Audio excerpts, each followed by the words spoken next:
La capsule numéro 24, c'est la dernière capsule où on va parler du théorème de la fonction implicite. Alors, il nous reste à faire quelques exemples pour que vous voyez dans quel contexte on peut utiliser ce théorème-là. Avant de commencer à travailler sur le premier exemple, ça vaudrait la peine, je pense, que vous alliez chercher les notes écrites qu'on a faites pour la capsule numéro 23. Donc, que vous les ayez à portée de main, vous pouvez y jeter un coup d'œil.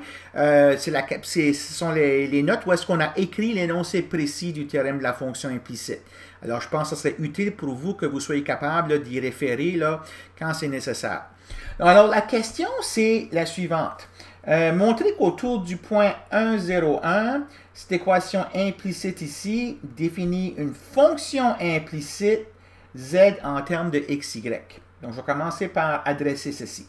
Peut-être la première chose à voir, c'est que si je mets x égale 1, y égale 0 et z égale 1 dans cette équation-là, elle est satisfaite, l'équation.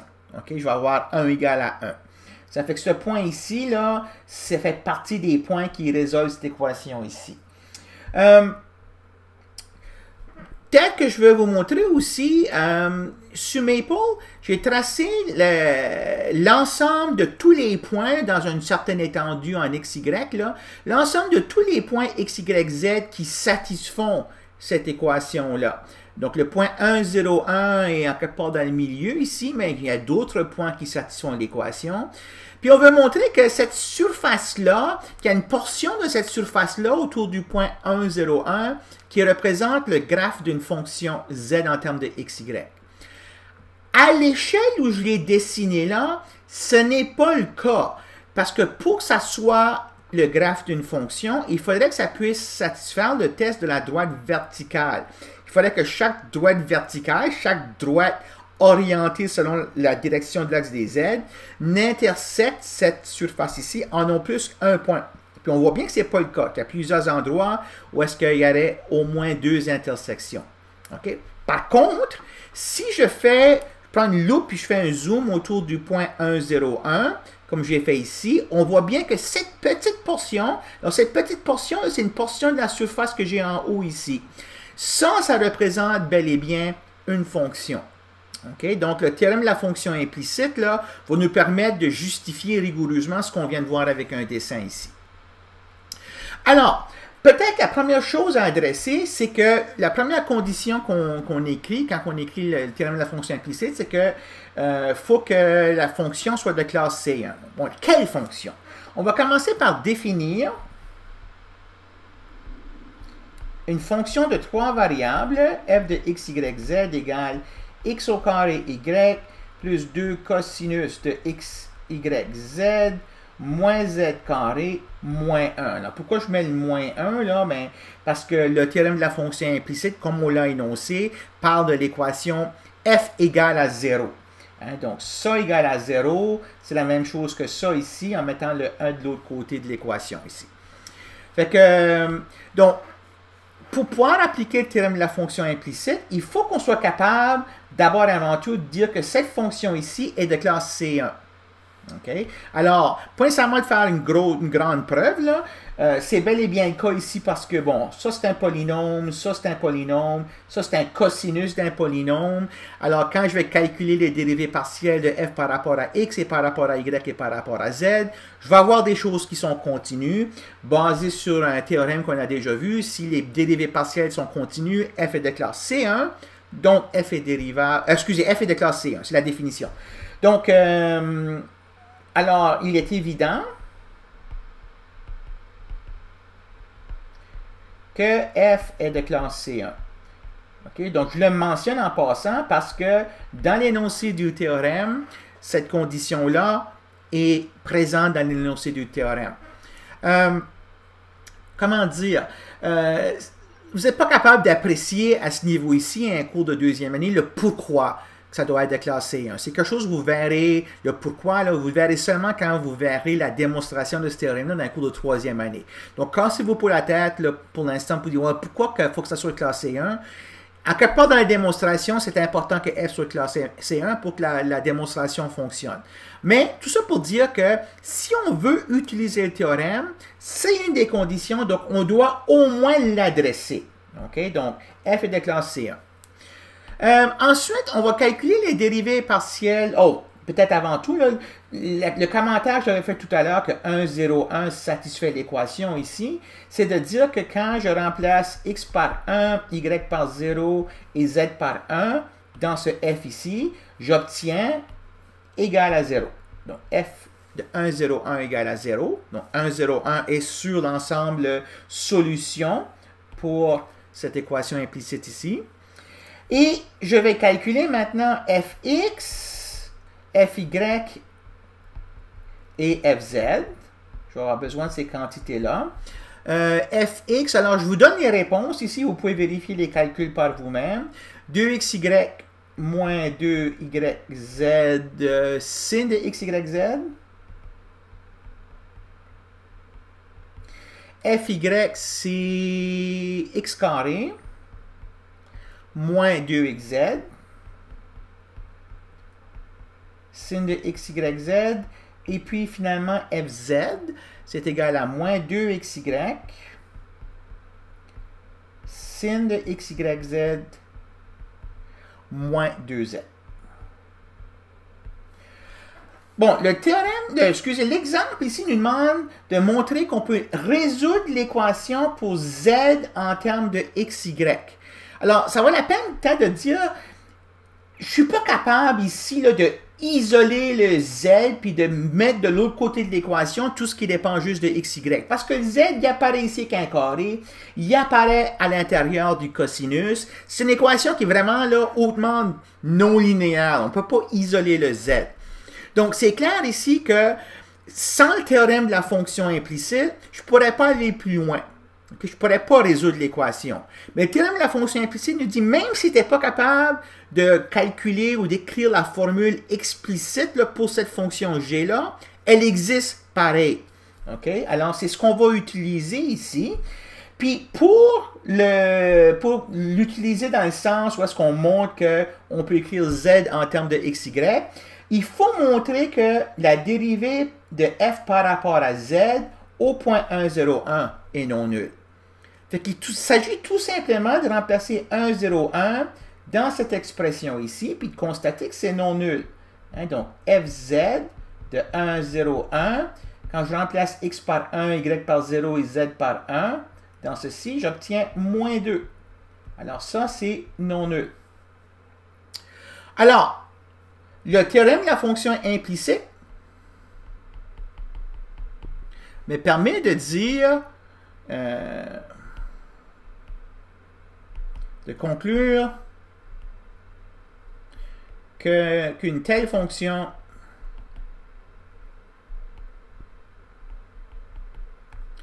z égale g de x, y existe. Hein? On a son graphe à cette fonction-là. Là. On a son graphe ici. Là. OK? Seule chose, c'est qu'on n'est pas capable d'écrire une formule exacte, précise pour cette fonction-là. Mais cette fonction-là, là, j'ai son graphe ici. D'autre part, je sais que, allez voir l'énoncé du théorème de la fonction implicite, il nous dit que quand je mets ça comme xy dans la fonction g, ce que j'obtiens comme réponse, c'est z égale 1. Donc, ça fait partie de la conclusion du théorème de la fonction implicite. Donc, on a g de 1, 0 égale à 1. OK? Et, qu'est-ce qu'on avait? On avait gx de 1, 0, ça va être égal à moins fx de 1, 0, 1 sur fz de 1, 0, 1. Et puis, gy de 1, 0 égale à moins fy de 1, 0, 1 sur fz de 1, 0, 1. Ça aussi, ça faisait partie des conclusions du théorème de la fonction implicite. Bon, fz, on vient de le calculer, là, 1, 0, 1, c'est moins 2. Alors, il me reste à calculer le fx et le fy. Le fx à 1, 0, 1, ça me donne 0. Hein? Si je mets x égale à 1 puis y égale à 0, j'ai 0 ici. puis je vais avoir 0 ici. Fait que ça, c'est égal à 0. Fy de 1, 0, 1. Quand je mets x égale à 1, puis y égale 0, puis z égale à 1, ce premier terme ici me donne 1, puis le deuxième terme me donne 0 ici. Fait que ça,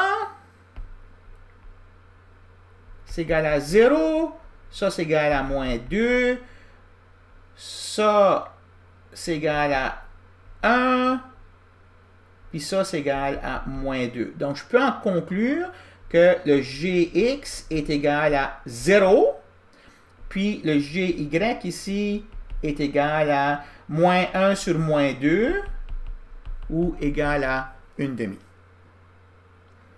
OK, alors, donc, peut-être juste en passant, la fonction g, là, une des conclusions du théorème de la fonction implicite, c'est que c'est une fonction de classe C1.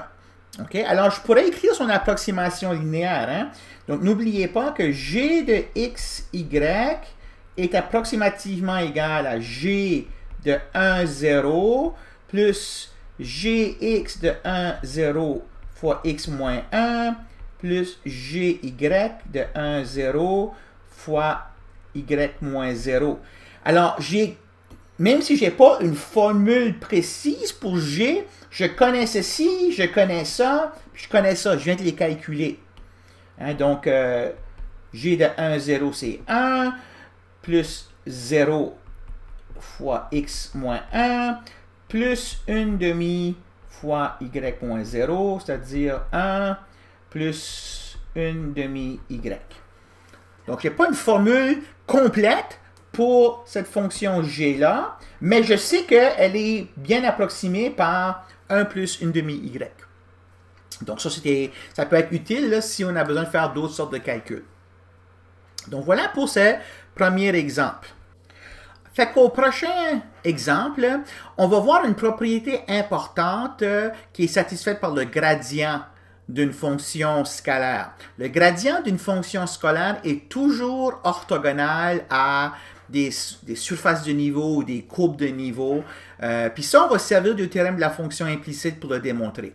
Alors, j'ai l'énoncé du problème ici. On va le faire dans un cas spécial. On va le faire dans le cas d'une fonction qui va de R3 dans R, mais c'est vrai pour une fonction qui va de Rn dans R, en général.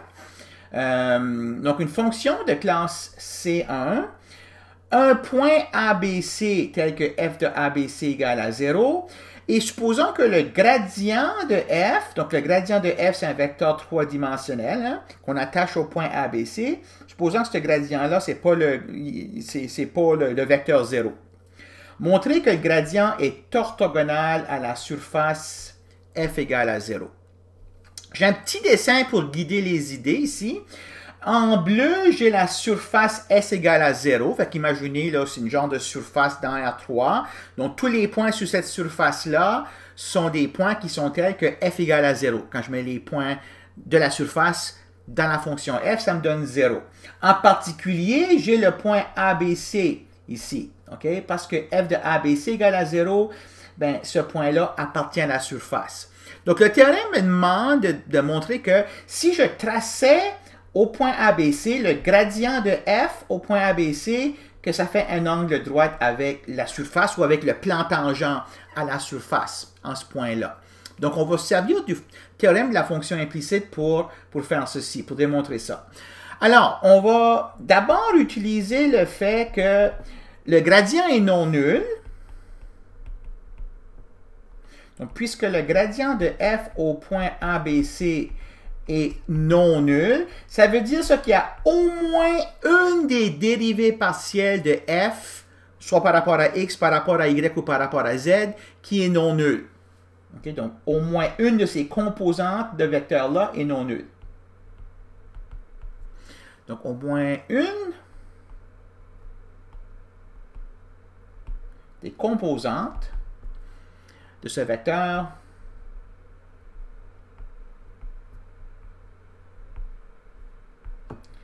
est non nul.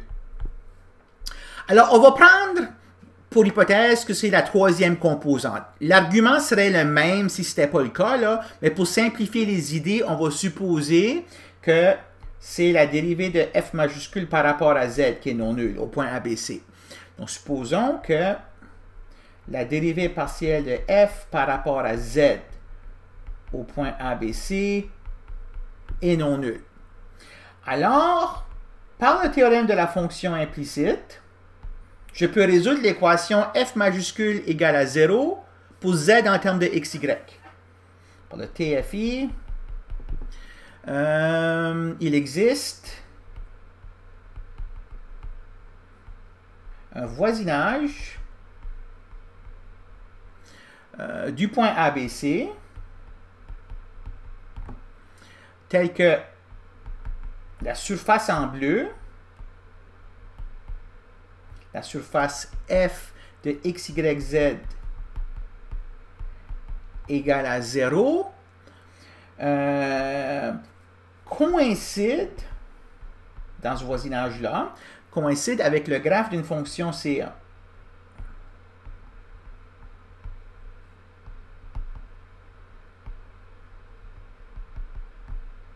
D'une fonction C1, Z égale G de X, Y.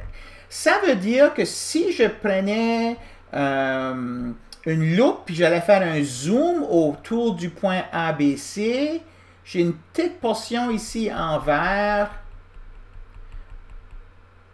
du graphe qui appartient à la surface en bleu, mais j'ai une petite portion ici qui représente le graphe d'une fonction z en termes de xy. Donc ça, c'est le théorème de la fonction implicite qui me permet de dire ça. Qu'est-ce que j'ai comme donnée? J'ai que G de AB égale à C, que la dérivée de G par rapport à X au point AB, c'est moins la dérivée de F majuscule par rapport à X au point ABC sur la dérivée de F majuscule par rapport à Z au point ABC, et la dérivée de G par rapport à Y, c'est moins FY sur FZ. Alors, tout ce que je suis en train d'écrire ici, c'est la conclusion du théorème de la fonction implicite, tel qu'on l'a présenté. Ainsi, le plan tangent à la surface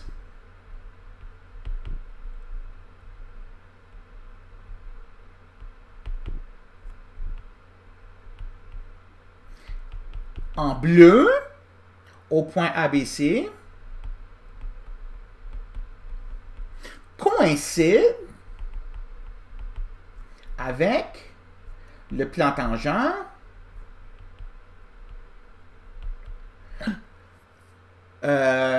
du graphe en vert.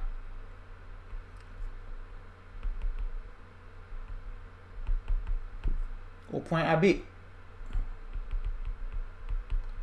Pourquoi? Mais parce que c'est la même.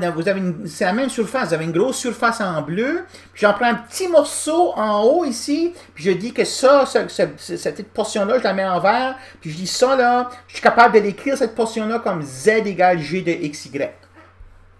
Donc c'est clair que les deux plans tangents sont les mêmes. Parce que je parle de la même chose ici. Donc le plan tangent pour le graphe de z égale g de xy, on utilise l'approximation linéaire. Donc, son équation, c'est z égale g de AB plus gx de AB fois x moins a plus gy de AB fois y moins b. Ça, c'est l'équation du plan tangent. G de AB, ça, c'est C. Donc, je réécris cette équation ici de la manière suivante. Gx de AB fois x moins a plus gy de AB fois y moins b moins z moins c égale à 0. Donc, l'équation que j'ai ici, c'est la même que celle-là. Je vais juste réarranger les termes d'un côté de l'équation. Pourquoi j'ai fait ça? Bien, regardez, ça là, c'était un nombre calculable. Quand je connais f, là, je peux calculer ce nombre-là. Même chose pour ceci. Fait que ça, c'était un nombre. Ça, c'était un nombre. C, c'est un nombre. Fait que les variables du problème sont x, y ou z. Fait que c'est une équation linéaire. Fait que ça, c'est l'équation d'un plan. C'est l'équation du plan tangent. Et puis, qu'est-ce que ce sont ces coefficients ici qui multiplient x, y et z, le moins 1 que j'ai ici? Ces coefficients-là sont les composants du vecteur normal à ce plan-là. Hein, donc ça, on voit ça en algèbre linéaire. Là. Quand j'écris une équation d'un plan de la forme ax plus by plus cz égale à d, mais a, b, c sont les composants du vecteur normal au plan. Fait que ces quantités ici, gx de AB, gy de AB et puis moins 1, sont les composantes du vecteur normal au plan. Okay? Donc, je vais l'écrire, ce vecteur normal au plan-là. Donc, je peux l'écrire de la manière suivante. Sa composante sur I, c'est Gx AB. Sa composante sur Y, c'est Gy AB. Et puis la composante sur Z ici, là, c'est le moins 1. OK? Fait que ça, c'est perpendiculaire à la surface en bleu dans cette image ici. Je continue le calcul parce que j'ai une formule ici pour Gx, puis j'ai une formule pour Gy. Fait que je vais me servir de cette formule-là ici. Je vais avoir V donc égale à moins Fx au point ABC sur Fz au point ABC moins Fy au point ABC sur Fz au point ABC, moins 1. Ça, c'est V. Encore une fois, ça, c'est perpendiculaire à f égale à 0.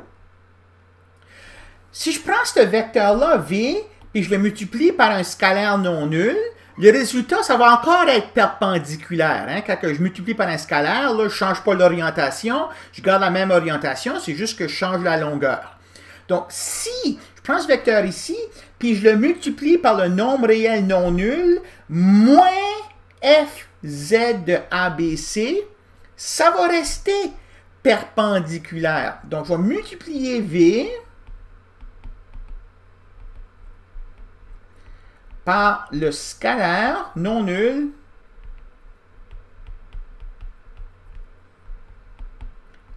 moins fz de ABC. Pourquoi est-ce que je sais que c'est non nul? Parce que c'est ça que j'ai pris comme hypothèse ici. Hein? Il y avait une des composantes du gradient qui était non nulle. J'ai supposé que c'était la dérivée par rapport à z qui était non nulle. Okay? Si ça avait été un autre composant, il fallait que je répète l'argument puis j'utilise des différentes équations, mais l'idée générale serait la même. Donc, ça, c'est non nul. Alors, qu'est-ce que j'ai comme résultat ici? Je vais avoir un nouveau vecteur, puis ses composantes sont fx de ABC, hein, si je prends ceci, puis je le multiplie par moins fz, le moins, ça devient plus, les fz se cancellent, fait que j'ai fx de ABC, même chose pour fy, et puis ici, je multiplie moins 1 par moins fz, ça fait plus fz. Fait que ça,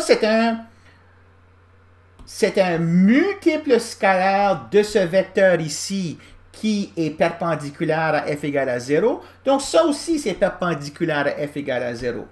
Donc, est perpendiculaire à f égale à 0. Mais ça, c'est quoi? Ça, c'est le gradient de f au point de ABC. Donc, on a démontré, en utilisant le théorème de la fonction implicite, que le gradient d'une fonction OK, est toujours perpendiculaire là, à la surface qui définit là, l'ensemble f égale à 0. Ça serait la même chose si j'avais pris f égale à 1, f égale à 2, ainsi de suite. Le gradient est toujours perpendiculaire à des surfaces de niveau pour des fonctions qui vont de R3 dans R. Si j'avais une fonction qui allait de R2 dans R, bien dans ce cas-là, en termes d'ensemble de niveau, je n'aurais pas une surface, j'aurais une certaine courbe. OK? Alors, supposons que cette courbe-là représente l'équation implicite f minuscule de xy égale à 0, puis que je suis à ce point ici, AB, bien, le gradient de f minuscule doit être perpendiculaire à cette courbe-là. Donc, ça serait le gradient de f au point AB.